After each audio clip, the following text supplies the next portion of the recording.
Samantala, resolusyon para sa house arrest at agarang pag-uwi ni kay FPRD suportado ni Senator De La Rosa. Alamin natin ang detalye ng balita mula kay kapartner Naomi Perez.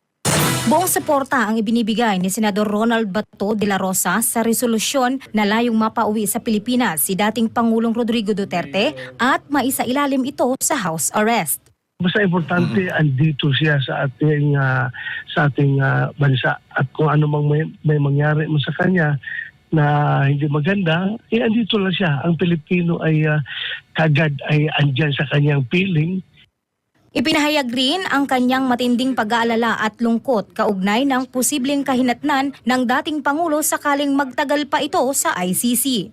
So ito yung nakakabahala at lahat tayo nalulungkot kung mangyari man talaga ito na yung ating dating Pangulo na ibinuhos niya yung kanyang buong buhay sa pagsiservisyo at paghanap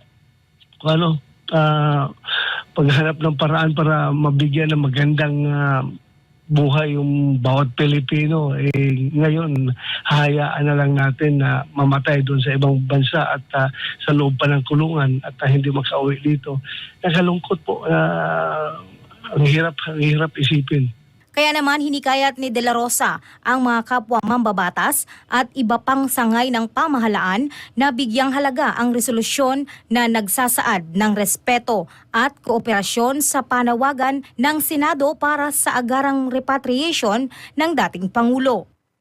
So, kung yan ay, kung sila ay respeto sa kanilang co-equal branch of government at bibigyan nila ng weight yung sense of the Senate, then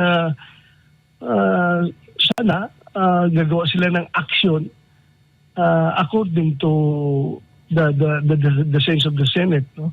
We are urging them to cause the immediate repatriation of the former president.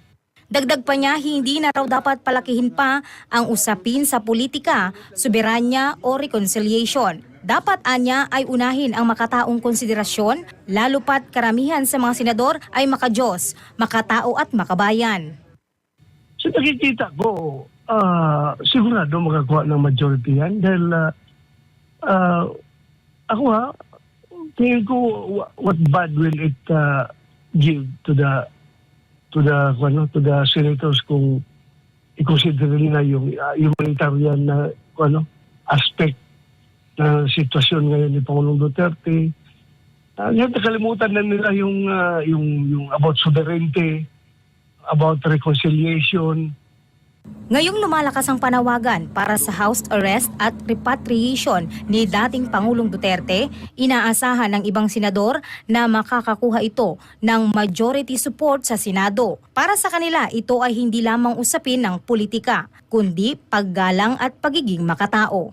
Para sa Diyos at sa Pilipinas kung mahal, nag-uulat Naomi Perez, SMNI News.